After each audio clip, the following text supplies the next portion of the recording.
todos, una edición más de Punto de Vista Global que se transmite desde Nueva York. Como ya es conocido a nivel mundial, nos encontramos en la ciudad con el mayor número de contagios y muertes a causa del COVID-19. Nuestro objetivo es llegar a cada uno de ustedes con información veraz, imparcialidad, objetividad, profesionalismo como nos caracteriza. Hoy nos acompaña desde Ecuador, vía Skype, María Elsa Viteri, es economista, ex ministra de Finanzas en los gobiernos de Rafael Correa y Lenin Moreno. Con la economista estaremos analizando 4 temas de coyuntura que atraviesa el Ecuador.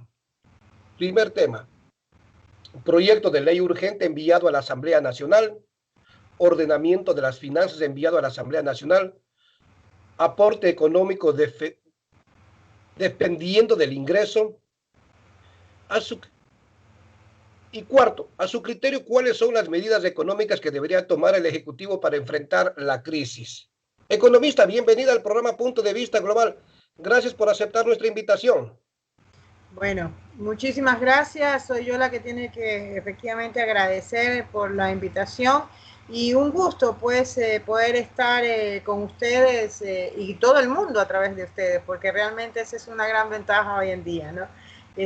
La facilidad o la posibilidad de que podamos abarcar mucho más allá del territorio nacional. Sí, definitivamente.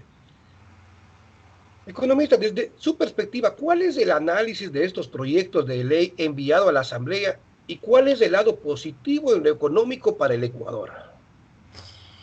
A ver, efectivamente, como para ponernos en materia, ¿no? El gobierno nacional envía 2 proyectos de leyes urgentes, ¿no es verdad? El uno que es el denominado ley humanitaria y el otro que es el de ordenamiento de la parte fiscal, ¿no? O del tema fiscal ecuatoriano. Estas leyes son en realidad el primer intento o la primera toma de actitud del gobierno nacional frente a un problema que se venía desde hace muchísimo tiempo. Recordemos que ya inicialmente se habían dado algunas ideas de por dónde iba o de por dónde se iban a tomar decisiones, pero realmente nunca se habían efectivizado, o mejor dicho, no se llevaron nunca a la práctica. Efectivamente viene la pandemia y con esta pandemia estas 2 leyes lo ponen al país en una encrucijada muy grande. ¿Y por qué? Porque realmente es la identificación o la verificación de que el gobierno nacional no está ubicado o no está conciliado con lo que quiere el pueblo ecuatoriano, más que lo que quiere, con lo que necesita el pueblo ecuatoriano. Y le voy a explicar por qué. Voy a comenzar primero con la segunda, por favor, la de ordenamiento fiscal. ¿Y por qué por la segunda? Esta ley es una réplica de una parte de la ley que ya se había mandado en octubre o en noviembre pasado. Esta ley ya fue rechazada. ¿Por qué? Porque realmente no tiene nada que ver con la urgencia, no tiene nada que ver con la necesidad inmediata que hoy vivimos. Esta ley es una respuesta o mejor dicho, es la forma de cumplir con los deberes del gobierno nacional a las imposiciones del Fondo Monetario Internacional. Es la forma de estructurar el sistema económico en función de la receta del neoliberalismo, de la receta de la reimplantación a través de las indicaciones del Fondo Monetario Internacional. Hace pocos días estuve yo invitada por la Asamblea Nacional para dar mi opinión respecto a esta ley y yo lo he dicho francamente, sin tapujos y de entrada y sin pelos en la lengua, si usted lo prefiere mejor. Lo he dicho así. Esto no es una ley ni urgente ni pertinente en este momento. ¿Por qué? Porque esto no es más que la evidencia de que el problema que se está viviendo en Ecuador a nivel de decisión es un problema de orden político, ya ni siquiera de orden económico. La urgencia es económica. Pero ahí le quiero interrumpir. Sí, claro, por supuesto. Es decir, que es más el compromiso a cumplir con las entidades financieras internacionales que con el pueblo, y ya que en este momento lo que se requiere y lo que se precisa en Ecuador es la ayuda humanitaria, la ayuda a su pueblo. Sin embargo, el gobierno no está canalizando esos recursos. Eso es lo que estamos interpretando nosotros. Usted lo está interpretando muy bien. Eso es lo que está ocurriendo. Lo que usted ha dicho es lo que estamos viviendo en el Ecuador. ¿Qué estamos viviendo? Estamos viviendo que un Estado, que evidentemente todos los estados son manejados por una minoría, ¿no es verdad? Pero esta minoría, dependiendo de las decisiones que tome, ¿no es verdad? Salvaguarda o no los intereses del gran colectivo social, o simple y sencillamente es discrecional, favoreciendo a un pequeño grupo, a una minoría establecida. Lo que estamos viviendo en el Ecuador es precisamente que el gobierno nacional está tomando decisiones no en función de las necesidades colectivas, sino en función de unas minorías, y lo que es peor, de unas minorías en acuerdo con un recetario internacional y una imposición internacional. Usted lo ha dicho, se ha privilegiado los compromisos internacionales, los compromisos con un sector muy reducido en contra de las necesidades del pueblo ecuatoriano. Necesidades, escúchenme, que ni siquiera estamos hablando de necesidades, decir, de conquistas o de desarrollo del pueblo ecuatoriano. No, necesidades elementales que tienen que ver con la vida del pueblo ecuatoriano, porque estamos hablando de alimentos, estamos hablando de dotación de servicios de salud, fundamentalmente. Estamos hablando en el plano productivo de que separen de una vez por todas los despidos que comienzan precisamente nada menos y nada más que en el sector público. Es terrible lo que vive mi patria. Pero entonces, desde su experiencia, desde sus conocimientos, ¿qué es lo que debería hacer el Estado para lograr recaudar mayor cantidad de fondos y no cumplir con esos compromisos económicos, ya que incluso el mismo Fondo Monetario Internacional ha dicho que pospone o posterga los pagos de esas deudas de los países?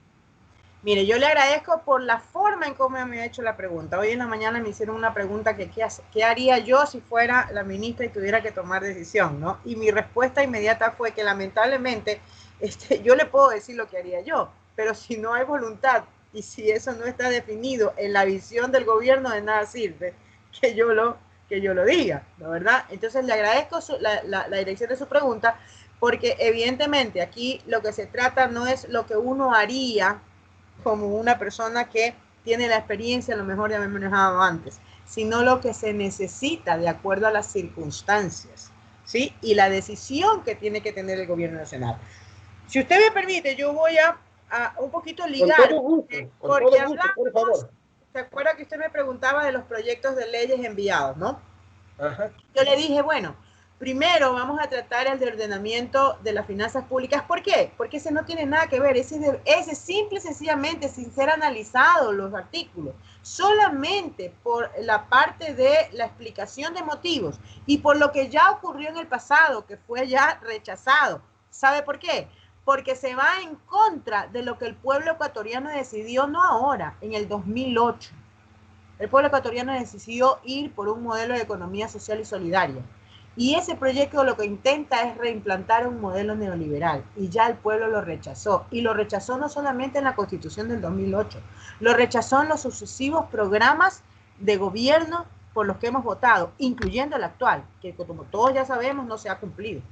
Entonces, es la prepotencia de presentar algo, de presentar el beneficio de una pequeña minoría, aún en contra de la decisión de todo el pueblo ecuatoriano. Entonces, ese proyecto debió haber sido descartado. Lo que han hecho es perder tiempo, porque aquí, en el proyecto que debieron haberse enfocado es en el mal llamado, pero en todo caso que tiene sentido presentarlo, que es el de la ley humanitaria. ¿Y por qué? Porque ese es el que debió haber estructurado lo que se debe hacer, es decir, la respuesta a su pregunta. ¿Qué se debe hacer? Y en ese qué se debe hacer, debería haberse uno planteado cuál es el problema. Yo hace poco recordaba, cuando yo era chiquita, yo era muy buena para las matemáticas siempre, y era muy buena para estos ejercicios de problemas, en donde hace falta primero el planteamiento, ¿no verdad? ¿Por qué? Porque eso a lo mejor incluye un poco de lógica matemática, no sé, pero en todo caso, ¿cuál es el problema que yo veo actualmente en la forma en cómo se ha enviado la ley y cómo se ha planteado la solución a este problema? Me parece que no ha habido un buen planteamiento. Y no ha habido un buen planteamiento porque volvemos al meollo del asunto, y discúlpeme que insista, esto no es un problema de técnica, de manejo de técnica, esto es un problema netamente político y es un problema de orden ideológico. Aquí lo que prima es la restauración de un modelo neoliberal. Lo que prima es poner o hacer aparecer o hacer calzar a la fuerza, porque esto es más o menos como cuando el enviado del rey de Cenicienta iba con la zapatillita de cristal y las ¿cómo es que se llama? Y las hijastras, las hermanastras querían a toda costa meterse el zapatito de cristal y no les entraba, ¿no verdad? Entonces, ¿qué pasa? Esto es más o menos así, ¿no verdad? Más o menos así. Es tratar de calzar a lo bravo el problema. Entonces, el tema es que en esta implantación se quiere poner como solución instrumentos que fueron los causantes del problema. Y vámonos clarito. El problema fundamental, lo primero que hay que tapar es el sector externo. Lo primero que hay que cubrir es la salida de capitales. Y contra eso, en realidad, no se está tomando mayor cosa. Efectivamente, tenemos un problema fiscal y un problema de liquidez. Pero escúchame, ahí también el planteamiento es errado y equivocado. ¿Por qué? Porque se está buscando los recursos en los lugares o en los sitios en donde ya estamos golpeados, ¿sí? Es decir, se está revictimizando. Cuando lo que se debe de buscar es en los lugares en donde existen excedentes. ¿Dónde existen excedentes? En aquellos lugares en donde las utilidades, pese a que la economía ha sido decreciente, han sido exorbitantes. Se debe de buscar los recursos en aquellos patrimonios en donde se ha concentrado las vacas gordas de los años anteriores.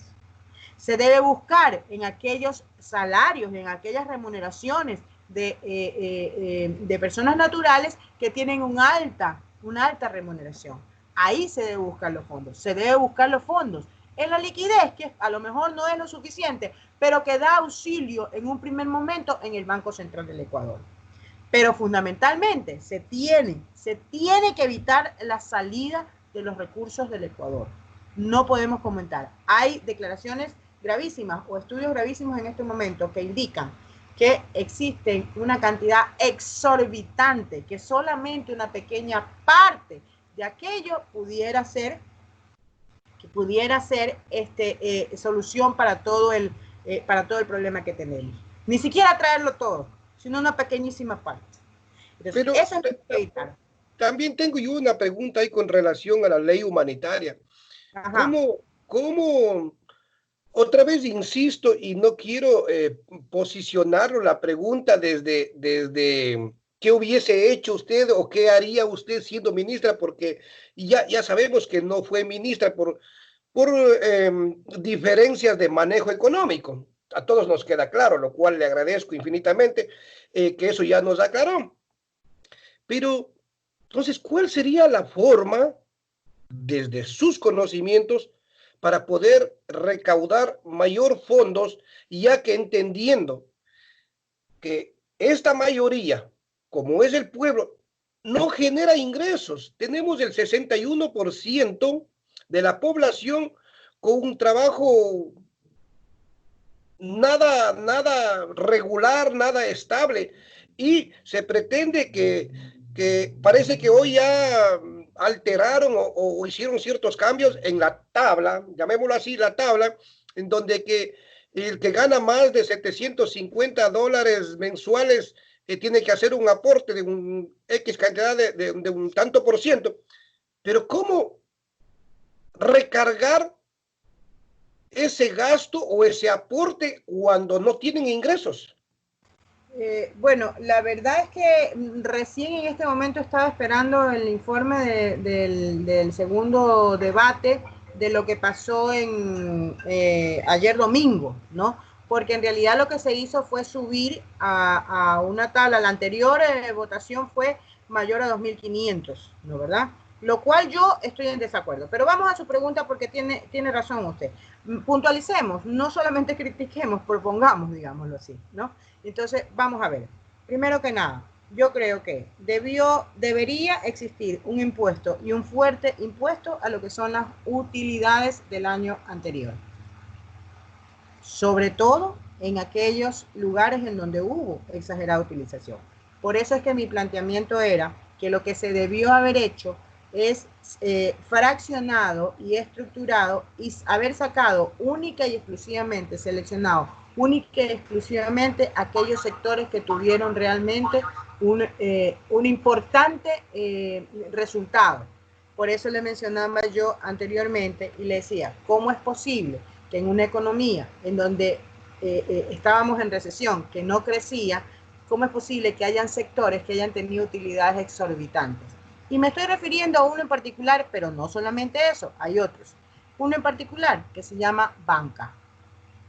Entonces, por ejemplo, ahí hay una necesidad de recaudación vía un tributo excepcional. ¿Por qué? Más que justificado. En una economía en recesión que no crecía, ellos tienen utilidades exorbitantes, ahí quiere decir que hubo una sobreacumulación, ¿sí? Y por lo tanto, hoy que estamos en una emergencia, esa sobreacumulación debe trasladarse o debe ser un apoyo fundamental a la solidaridad. Ahí va un apoyo. Segundo, el impuesto a los patrimonios, un impuesto excepcional también al patrimonio de la acumulación. ¿Qué pasa? Durante todos estos años hemos tenido gente que ha acumulado patrimonio, es decir, es más rica. En momentos de esta emergencia, excepcionalmente, esta gente que ha concentrado la riqueza también debería de entender que tiene que apoyar a la emergencia. Entonces, por eso era importante. Por eso es que la propuesta de poner un porcentaje del 2% a los inmuebles, de empresas que estén domiciliadas en paraísos fiscales es una buena opción. Y es una buena opción además porque ataca también algo que es fundamental y es el hecho de esos patrimonios que han huido a paraísos fiscales fundamentalmente eludiendo impuestos, es decir, no pagaron impuestos en el territorio. ¿Sí? Entonces se da cuenta. Pero adicionalmente, déjeme decirle algo. Vi en las noticias de ciertos sectores que son muy responsables en el manejo de la información, como por ejemplo, a mí me encanta el observatorio de la dolarización, porque conozco que es un trabajo serio. O sea, ellos no se aventuran a decirle una mentira, ¿no? Siempre hay con pruebas, ¿no? ¿Verdad? Y entonces ellos hablan de la existencia de alrededor de 25.000 millones afuera que no han llegado al país. Esa es una barbaridad de plata, pues. Y esa plata precisamente, Ecuador. pero precisamente ese dinero es generado, si es que hablamos desde la banca, es generado por los cuentaahorristas, por los depositantes, que si bien es cierto, la banca presta un servicio, pero no reinvierte ese dinero. Bueno, no todo ese valor, ese monto, no todo es bancario. No todo es bancario, ¿no? ¿Verdad? Es a nivel general de todo. ¿Por qué? Porque todos sabemos que hay un trabajo muy importante que hacer ahí a nivel de esta fuga de capitales, ¿no?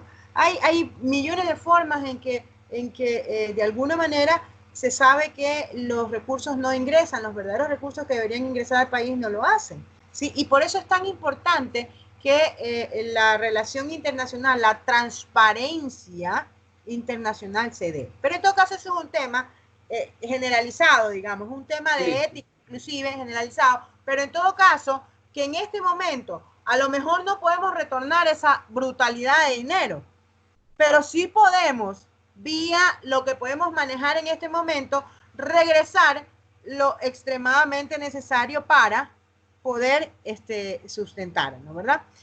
Adicionalmente, yo personalmente creo que hay medidas que se deben de tomar que tienen que ver con una conciencia o con un creer, digámoslo así, en la urgencia y en la verdadera solidaridad con el ser humano. Y es la parte productiva, la parte salarial y demás.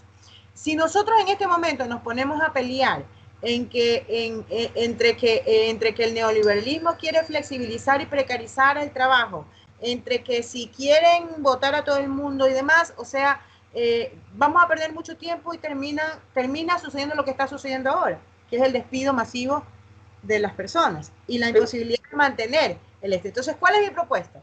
Yo, ¿sabes lo que haría? Yo, ¿sabes lo que propongo? Lo que creo que debería ser. Creo que deberíamos, hasta que todos estos elementos se estructuren, ganar tiempo, hasta ganar tiempo de sentarnos a estructurar el nuevo Ecuador.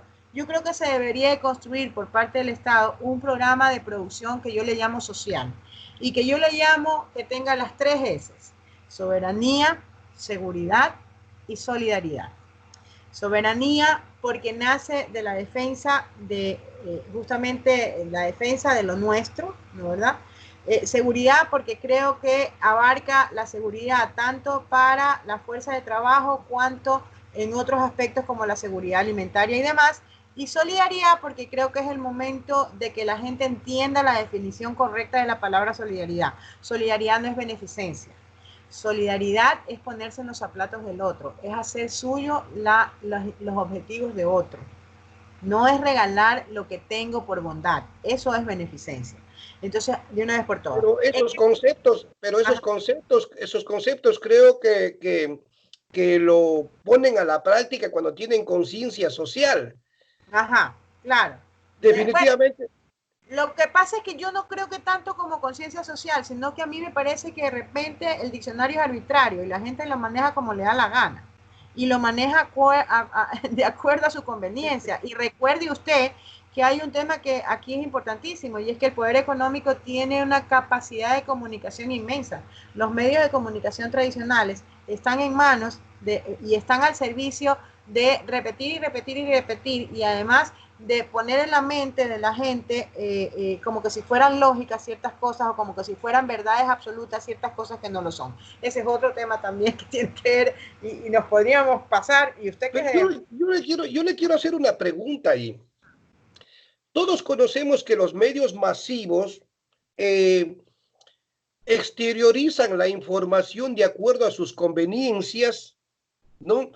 Pero ¿qué es lo que le falta al ecuatoriano en particular cuando tuvo experiencias vividas de lo que fue el 99, de lo que fueron hoy en día, de lo que estamos viviendo, de lo que se vivió post 99, de lo que se vivió en la época de Rafael Correa como presidente? ¿Qué es lo que le falta al ecuatoriano que no ha creado esa conciencia o no ha desarrollado esa conciencia social o sea, para mí es muy elemental y muy sencillo valorar en qué momento nos encontramos? ¿Por qué el ecuatoriano es tan manipulable? No, bueno, yo no lo pondría como una categoría del ecuatoriano. Creo que es una categoría de, por lo menos, de todo. Me refiero porque estamos hablando de Ecuador, pero es Latinoamérica. Claro, sí, pero vale la pena decir que esto es un criterio porque estamos hablando de dimensiones universales, de dimensiones mundiales. Lo mismo que sucede en Ecuador se reproduce en otras sociedades porque es un esquema perfectamente estructurado. Y recordemos que todo lo que es este modelo neoliberal, la globalización y demás, es de corte universal. Pero usted tiene razón, centrémonos en Ecuador. Lo que pasa es que hay que entender algo, ¿no? Vamos a ver, uno se descontenta, digámoslo así, pierde la confianza en los organismos. ¿Cuándo pierde la confianza en los organismos? Cuando las respuestas que tenemos de las políticas o de los accionarios no corresponden o no son o no van hacia nuestras necesidades. Entonces, ¿qué pasa? Si usted se da cuenta, pasó lo que nos pasó en el año 99 y fue rotunda la reacción del pueblo ecuatoriano en contra de ello, ¿sí? Y tuvimos la oportunidad de probar un posicionamiento distinto, la cara de la moneda contraria. Pero así como el mercado falla, también falla el Estado social, el Estado con tendencia social. Y lamentablemente, es verdad, es cierto que efectivamente hubo problemas y hubo errores en ese proyecto político. Ahora, ¿cuál es el problema? El problema es que en el momento en que se comienzan a asumir los errores, surge y se mete nuevamente ese poder mediático que nos ha llevado, ¿sabe qué? Nos ha llevado a una posición de hacernos creer nuevamente en cosas que no son necesariamente la verdad. Me explico un poquito más. En el momento en que el poder del Estado es recuperado por estas fuerzas contrarias a lo que fue el planteamiento del proyecto político de la Revolución Ciudadana, en ese momento lo que estamos viendo es que se creó una ley en contra de lo que son los supuestos contendores para quienes ahora ocupan el poder del Estado, ¿sí? Y entonces, si usted ve, todos los jueces son muy ágiles para condenar supuestamente la corrupción de un lado, pero no son ágiles para condenar la corrupción de otro lado. ¿Se da cuenta? Todo está encaminado a establecer. Toda la culpa, todos los errores fueron cometidos en el pasado. Y hoy nos damos cuenta que no ha sido así. Pero si comenzaron con lo de la deuda, acuérdense cuando dijeron que había un sobreendeudamiento y resulta que cuando vino lo del Fondo Monetario Internacional se cayó la cifra. Resulta que había dicho el BID que todo era causa del gobierno de Correa y resulta que ahora el BID dice que él nunca dio ese informe. ¿Se da cuenta? Resulta que todo lo que se había gastado no había nada, todo era reprochable. Y ahora que tuvimos la pandemia, apareció nada menos y nada más que en el propio Aromo un lugar que podía ser considerado como un pequeño hospital o un pequeño alojamiento para el COVID. Entonces, ¿qué pasa? Existe toda una posición de ponerle como una nube, de embaucarnos, y claro, ¿qué ecuatoriano puede ir al Aroma a verificar qué está hecho ahí? ¿Cuántos ecuatorianos pueden hacerlo? ¿Se da cuenta? Entonces existe un problema. Ahora, esto es un complejo, solamente termino con esto. Esto es complejo, ¿por qué? Porque comenzamos a perder credibilidad en el gobierno, comenzamos a perder credibilidad en la asamblea, comenzamos a perder credibilidad en el sistema de justicia, comenzamos a perder credibilidad en el sistema de control y lo que es peor, no tenemos la más mínima credibilidad en los partidos políticos, pues, que se supone que son los que tienen que generar la conciencia política y construir o darnos soportes en esa parte ideológica, en esa parte de concepción. Entonces, lo que existe en este momento en el ecuatoriano promedio es una desafección por toda esa institucionalidad. Entonces, ¿qué es lo que termina pensando el ecuatoriano medio? Simple y sencillamente, aquí no me importa. Lo que tengo que velar es por mi bienestar. Y pierde la noción de que su bienestar tiene mucho que ver con el bienestar colectivo. Entonces también pierde la noción de colectividad, pues, ¿no? De la noción social. Lo que yo no logro discernir es que se dijo tantas cosas, que organismos internacionales, como citaba usted, el BID, el Fondo Monetario Internacional, desmintieron, mas sin embargo la gente todavía no logró reaccionar, y tanto fue así que en el febrero del año pasado lograron vender la idea de una consulta popular en donde que se luchaba contra la corrupción y abusos así, pero lo de fondo era otra cosa. Ahí me lleva a una pregunta. Y yo quiero tocar este tema porque me considero que es importantísimo. Y usted que es experta en el tema, hay economistas que argumentan que no se está tomando medidas para proteger la dolarización. ¿Cuál es su criterio? Perdón, discúlpeme, pero hubo un pequeñísimo... ¿Cuál era mi criterio sobre, perdón? Le reitero la pregunta. Sí, por favor. Con todo gusto.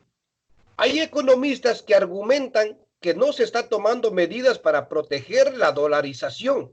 ¿Cuál es su criterio? A ver, yo creo que efectivamente, en última instancia se está actuando en contra de la dolarización. Y eso sería realmente, sería tremendo que algunas personas, por efectos de su interés personal, pongan en tremendo riesgo a toda la comunidad. De hecho, miren, ¿por qué nosotros peleamos y por qué quienes tenemos conciencia del grave daño que se causaría a la economía, a pesar de que probablemente no estemos de acuerdo con el sistema como tal de dolarización, lo defendemos? Porque entendemos que definitivamente las consecuencias serían peores, que no es el momento, que no estamos en la posición. En todo caso, ¿cuáles son las actuaciones que dan paso a que esos criterios de economistas, a la evaluación de criterios economistas, no sé si de decir que estamos caminando o que están provocando, pero sí de que están creando altos riesgos en este sentido? Fundamentalmente, la apertura del sector externo, el no controlar la salida de capitales, el evitar que se pongan trabas para que salgan estos capitales, el promocionar importaciones desmedidas, que lo que hacen es sacar toda la plata en cosas en que realmente no necesitamos. Yo le voy a comentar algo. Fíjese que yo normalmente, yo vivo normalmente en playas, no en Guayaquil, por esas cosas del destino. En la pandemia estoy ahora en Guayaquil a raíz del accidente de tránsito y todo. Entonces estoy acostumbrada es a comer pescado fresco. Yo no compro pescado congelado en un supermercado. Pero con esto de la pandemia, lamentablemente, la única opción que tengo es cerca de mi casa, un sitio en donde solamente puedo conseguir pescado congelado. Pero, oh, sorpresa, ¿sabe lo que me encontré en el frigorífico? Me encontré corvinilla a $3, dorado a $3.50, $3.75, algo así, que es caro, carísimo, ¿eh? Es carísimo, considero yo que es carísimo. Escúcheme, salmón importado a $12. A ver, yo sé que el salmón no es, o sea, no puede ser considerado un santuario. Déjeme decirle que yo viví en Chile cerca de 10 años y amo el salmón. Porque una de las cosas, ya, y siempre, y yo no lo consumía congelado tampoco, sino que lo consumía fresco, digámoslo así, ¿no? Me encanta el salmón, ¿no, verdad? Entonces, pero ¿cómo es posible que en este momento, en esta época, gastemos en importar salmón congelado cuando nuestro país es rico en pescado? Y ya, a pesar de que es cara la corvinilla a $3 la libra, ¿sí?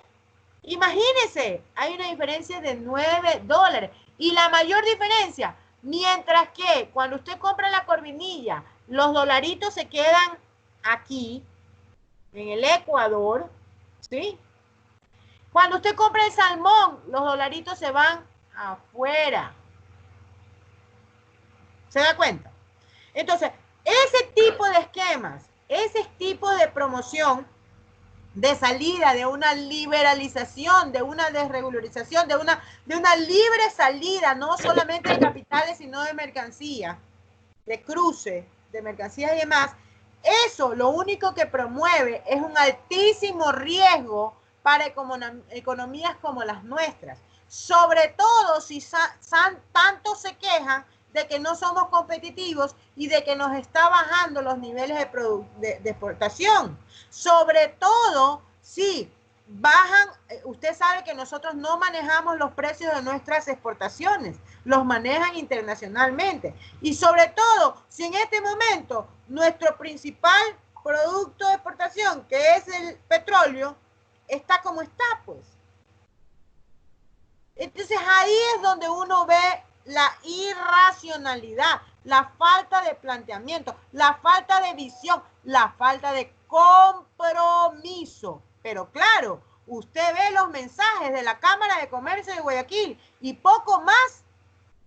Nosotros deberíamos hacer absolutamente todo lo que ellos quieren, dejarlos que ellos hagan y deshagan, porque supuestamente ellos son los que dan vigor a la economía. No, señores, no se engañen. En este momento tenemos que retornar a la economía real, a la producción real, no a los intermediarios, sean estos financieros o comerciales. ¿Sí? Es terrible. Así es. ¿Cómo afecta al Ecuador si salimos de la dolarización? No, pues o sea, ahí tenemos una serie de desequilibrios y ese es un tema bien largo, ¿no? Porque sería a la inversa del proceso de ajuste que tuvimos y hay una serie de circunstancias que no tenemos las bases suficientes como para enfrentarlo. A mí no me gustaría en este momento tratar, ni siquiera toparlo. ¿Y sabe por qué? Le voy a decir por qué. Primero, porque de seguro habrán comentarios en decir que nosotros estamos promulgando la salida de la dolarización. Y ese no es el punto. Ese no es el punto. Y segundo, porque es un tema pero muy doloroso y muy extenso y que hay que explicar, habrá que explicarlo bien en determinado momento si se da alguna oportunidad para que la gente lo entienda bien, para que no se manosee, ¿sí? Pero en este momento, señores, en este momento el Ecuador tiene que defender esa dolarización. No podemos exponerlo a un shock del cual pues sería peor, ¿sí? Peor. No podemos exponerlos a un shock. Tenemos que salvar por el momento lo que es las condiciones en que estamos trabajando con la dolarización. Ahora, lo que sí le voy a advertir es que en todo caso, de cara a lo que se viene a futuro y precisamente porque hay una tendencia muy fuerte a que exista en el corto plazo la posibilidad de manejarnos a través de un dinero electrónico, pero de una divisa nacional, que es distinta. En ese momento sí el Ecuador va a tener que retomar todas sus condiciones y ahí sí vamos a tener que revertir la condición y pensar. Por eso le digo, es mejor en este momento pensar bien qué es lo que se viene en el futuro, porque no tenemos nosotros qué divisa digitalizar, qué divisa ¿sí me explico? Porque nosotros no emitimos, ¿no? Pero economista, hace un tiempo atrás, justamente cuando estuvo en el gobierno el expresidente Rafael Correa, se planteó de utilizar la moneda electrónica y muchos partidos políticos, líderes políticos, banca y todo, se oponían. Entonces, ¿en qué nos beneficiaría tener esa moneda? No, claro, pero lo que pasa es que se oponían era porque el sistema lo manejaba el Estado, pero no se opusieron en el momento en que lograron que el sistema lo maneje el sector privado. Entonces, cuando no es un negocio para el sector privado, entonces se oponen. El instrumento es malo. Cuando es un negocio para el sector privado, entonces el instrumento es bueno. ¿no verdad? De hecho, le dieron la vuelta y permitieron que salga del Banco Central, que era la institución encargada para el manejo del dinero electrónico, lo pusieron en manos del sector privado y fíjese usted que hasta la fecha vemos que haya porque dependía y tenían que generar un reglamento y demás, y hasta la fecha se pone en vigor el dinero electrónico. El dinero electrónico como en sí mismo efectivamente trae muchísimas ventajas en el sentido que es mucho más ágil, es mucho más fácil las transacciones, entonces se generan mayores volumen de multiplicación, digámoslo así, ¿no? Adicionalmente, pues tiene ventajas de otra índole, como por ejemplo el control, la moneda física es mucho más difícil de controlarla, inclusive el control de todo lo que tiene que ver con actos ilegales y demás es mucho más fácil. El problema es que de alguna manera los costos que estaban inmersos de parte del sector privado de ese manejo de dinero, pues son costos que lo que harían es bajar la capacidad, o mejor dicho, del nivel adquisitivo de quienes manejen en contra del sector, en contra del papel moneda. Por eso es que en determinado momento, alguna vez, se pretendió también por parte de la banca el hecho de poner algún tipo de impuesto al manejo de los billetes en físico, digamos así. Entonces, a ver, es importante el tener por la facilidad y la agilidad que da. Ahora, la situación de antes, las discusiones de antes, en donde se discutía básicamente en función de a quién le beneficiaba desde la perspectiva de renta, desde la perspectiva de generar un negocio, hoy han cambiado, porque adicionalmente hoy se suma el tema de seguridad, ¿sí? Entonces, hoy, cuando haya que evaluar el tema del dinero digital, hay que evaluar también cuáles son los beneficios desde el punto de vista de seguridad sanitaria. Usted ha visto que ahora, por lo menos aquí, cuando uno va a comprar algo, primero, yo no toco billetes ni plata si no tengo guantes, ¿no, verdad? ¿Por qué? Porque ahí es donde hay un riesgo enorme de acumulación de virus. Y cuando uno entrega, ¿qué es lo que hacen la gente? La gente lo que hace es lo pone, inclusive las grandes cadenas y todo, lo pone, tienen una bandejita y antes de meterlo, cogen y le echan alcohol. Y ahí recién lo meten a la caja registradora, ¿sí? No lo reciben directamente, o sea, como que lo desinfectan. Entonces, evidentemente, hoy por hoy, la cuestión es distinta, porque ahora sumamos otro elemento, una situación que antes no estaba presente. Pero lo que yo le estoy hablando mañana de este esquema o este bombazo de que China ya está pensando en lanzar su moneda virtual. Entonces, ese es un tema mucho más profundo en el sentido de que las características de ese dinero son características que es como solventado soberanamente, está solventado por el país. Entonces ahí cada país va a tener que estructurar cuál es el soporte físico real y ya no va, ya aquello de que una moneda es el respaldo, otra moneda es el respaldo del resto de monedas, se cayó. Por eso es que va a ser un impacto para el dólar norteamericano si efectivamente... A mí sí me gustaría y le quiero comprometer, economista, yo le quiero comprometer para otra entrevista. Ajá, en donde hablemos solamente de este tema. ¿Perdón? Donde hablemos solamente de este tema, del tema Sí, de la relación de moneda. Es importantísimo, ya que, como dice usted, hay otros países que están emergiendo, otras monedas que están emergiendo, como el yuan chino, hay otras monedas como ya los intercambios comerciales ya no son precisamente dentro de dólar, con el dólar, entonces esos irían perdiendo valor, el dólar iría perdiendo valor, ya que es la moneda que se puede negociar a nivel global. Es que justamente una de las cosas que es interesantísima, solo para adelantar, porque yo estoy de acuerdo con usted, estos temas deberían ser tratados en programas específicos que nos den la oportunidad un poquito más de hablar, pero solamente para no dejarnos picados, ¿no? ¿Verdad? Uno de los elementos fundamentales es que acuérdese la cantidad de transacciones comerciales que se hacen en cada una de las monedas. Ya el yuan chino había crecido enormemente. Y esa era una de las cosas que se monitoreaba, cómo había crecido el yuan chino para ser determinante en las transacciones comerciales, ¿sí? Pero evidentemente el dólar norteamericano era mucho más importante. De hecho, yo le quiero dar un dato. Fíjese usted que China ha venido pacientemente, no hay duda, es una cultura milenaria. Y yo creo que uno de los principios más grandes, que más han aprendido, que más dominan, se llama paciencia. Lo que nos falta a muchos. Lo que nos falta mucho, ¿no? Paciencia, planificación, estructuración. Saben que los tiempos llegan cuando tienen que llegar.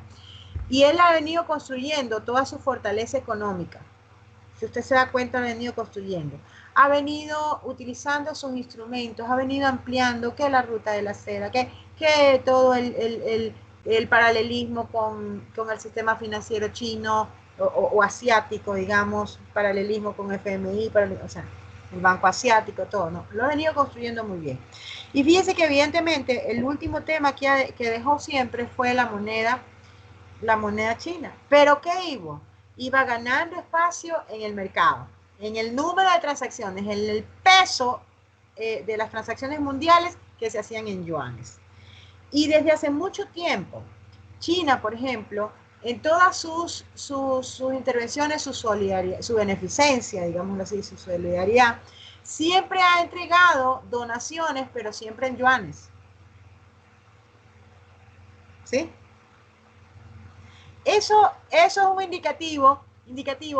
China siempre estuvo abierta o estuvo de alguna manera trabajando el que en los países existiera dentro de su caja, digámoslo así, de sus reservas, existiera una parte en yuanes.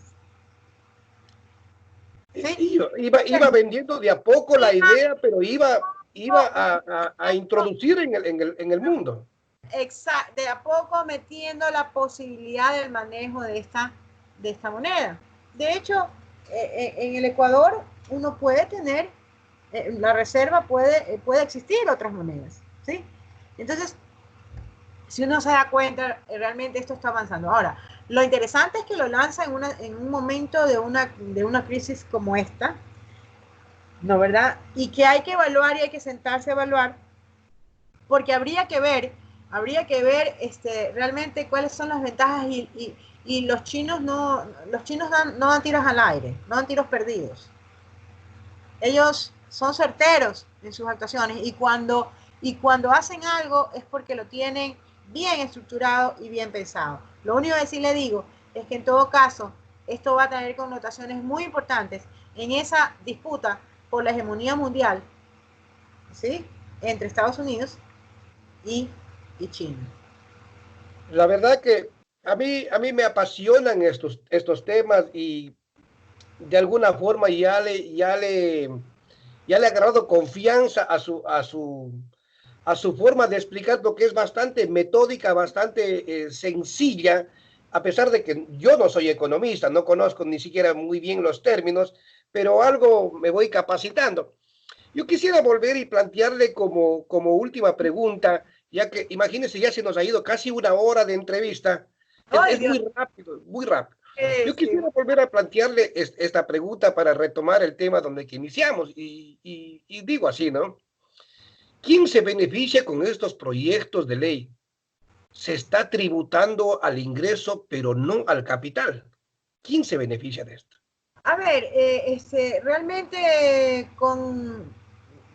lamento decirlo que efectivamente el beneficio sigue siendo para ese grupo minoritario que en este momento tiene el poder, que accedió al poder desde hace 3 años y que lamentablemente ha venido acumulando poder y beneficios en todas y cada una de las decisiones de política que se han tomado, de política económica me refiero, que se han tomado hasta el momento. Entonces, cuando yo le digo que se trata de instrumentar la solución de la misma manera o de la misma forma, con los mismos instrumentos que crearon el problema, me estoy refiriendo a eso. Me estoy refiriendo al hecho de que Se sigue protegiendo la acumulación, se sigue protegiendo que el tema, que la parte bancaria, financiera, pueda seguir sacando su plata, se sigue protegiendo al gran empresario, se sigue protegiendo el hecho de que en plena pandemia la comercialización de los productos de primera necesidad y demás sigan siendo a los precios en donde la renta era la visión perfecta. Es decir, yo no entiendo cómo el gobierno nacional, y por eso iba mi planteamiento de una producción social, digámoslo aquí, una producción social, porque en este momento yo creo que hay que producir no desde la perspectiva del precio, sino desde la perspectiva del costo. Es decir, el precio incluye una ganancia, ¿no? El costo incluye lo que se necesita para producir. Yo creo que ese cambio de visión debió haberse dado inmediatamente. Entonces, tenemos un grupo de empresas que siguen ganando y siguen siendo su agosto.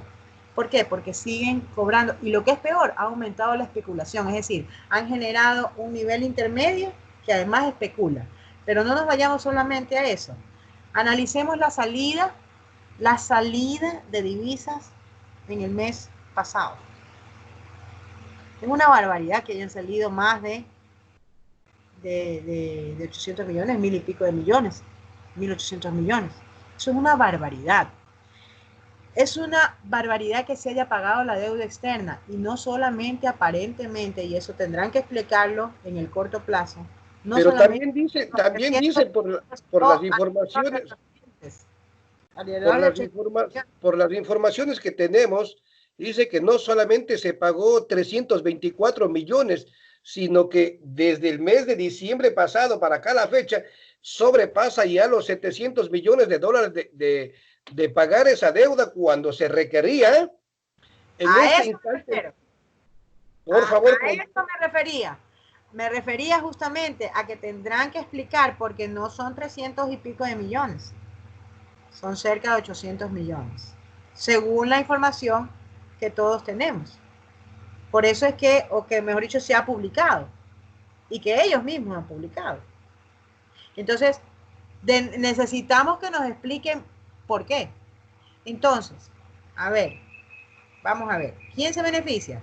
Se benefician los tenedores, se beneficia la banca, se sigue beneficiando la banca, se sigue beneficiando al gran empresario, ¿sí? ¿Y quién se perjudica? Clase media, clase baja, pequeños empresarios, microempresarios, y yo diría que hasta medianos empresarios. ¿Sí? Las personas que viven al día a día, las personas que no pueden sostener. ¿Por qué? Porque no tienen grandes acumulaciones, porque no tienen esa acumulación feroz, desproporcionada. Pero resulta que esos que tienen esa acumulación desproporcionada, hoy no han bajado el precio de los productos ni un centavo. Y al contrario, han generado toda una línea paralela especulativa terrible. Escúcheme, yo compraba una cubeta de huevo. La cubeta de huevo, ñañita, estaba en $3.50, ¿no? Antes de la pandemia estaba en $3.50. Hoy no la consigo por menos de $4.50. Y esto en los lugares, escúcheme, es $1 por cada cubeta. A ver, no puede ser que en el campo haya producción que se esté pudriendo. ¿Por qué? Porque no tenemos la posibilidad y la organización para poder ayudar a ese campesino a cosechar y lograr las conexiones, no con los intermediarios comunes y corrientes. Mi experiencia es decirle que, por ejemplo, en Manaví se pudre a veces la naranja y se pudre a veces la mandarina, ¿sí? Pero entre otras cosas, no le interesa al comerciante.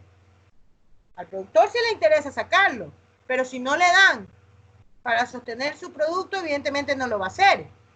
Pero a quien no le interesa es al comerciante, el intermediario.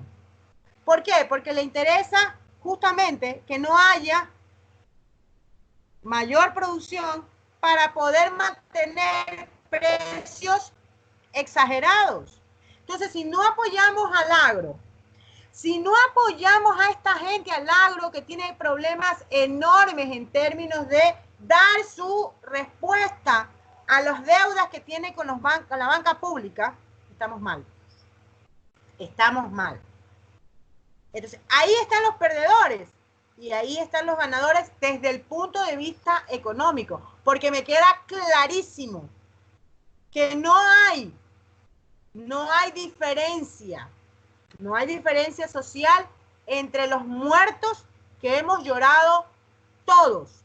Lo que sí hay una diferencia enorme es, primero, en la dignidad del tratamiento de esos muertos ya, cuando ya están muertos. Segundo, en la posibilidad de cómo se atendieron esos muertos. Y tercero, en la posibilidad de saber si realmente se murieron o no por COVID. Ahí se diferencia. Pero el dolor y la afectación de los muertos es igual, no importa. No importa ¿De qué murió? en qué lugar se origine. No importa. Pero lo que sí estoy clara es que es terrible. Entonces, ahí están los ganadores y ahí están los perdedores. Ahí están los perdedores. Nuevamente quiero agradecerle infinitamente por prestarnos su tiempo, por exteriorizar, por ilustrarnos de alguna manera con sus conocimientos. Quedan muchas preguntas. Me hubiese gustado hablar del subsidio, me hubiese gustado hablar de la nueva moneda que, que se avecina, y eso creo que es algo inminente, insostenible, esa nueva moneda. Pero ya tenemos una hora con el programa. No me resta más que agradecerle infinitamente por aceptar nuestra invitación al programa Punto de Vista Global. Muchísimas gracias. No, gracias a usted por la invitación y como siempre reiterarle que María Elsa Viteri está dispuesta siempre a atender a todos los ciudadanos, ¿no? ¿Verdad? A atender a todos los amigos, porque ya usted es considerado un amigo. Ya sabe que la cosa facilita, es nada más alzar el teléfono, llamar, contactarse y decir cuándo nos podemos encontrar nuevamente. Y yo con muchísimo gusto estoy aquí acompañándolo. Muchísimas gracias. Llegamos al final de nuestro programa Punto de Vista Global, que se transmite desde Nueva York. A nuestra audiencia, el agradecimiento de siempre por permitirnos ingresar en vuestros hogares. Dios mediante, nos vemos en una próxima emisión. Mi nombre es Orlando Carrera. Un abrazo para todos. Bendiciones. Gracias. Gracias, gracias.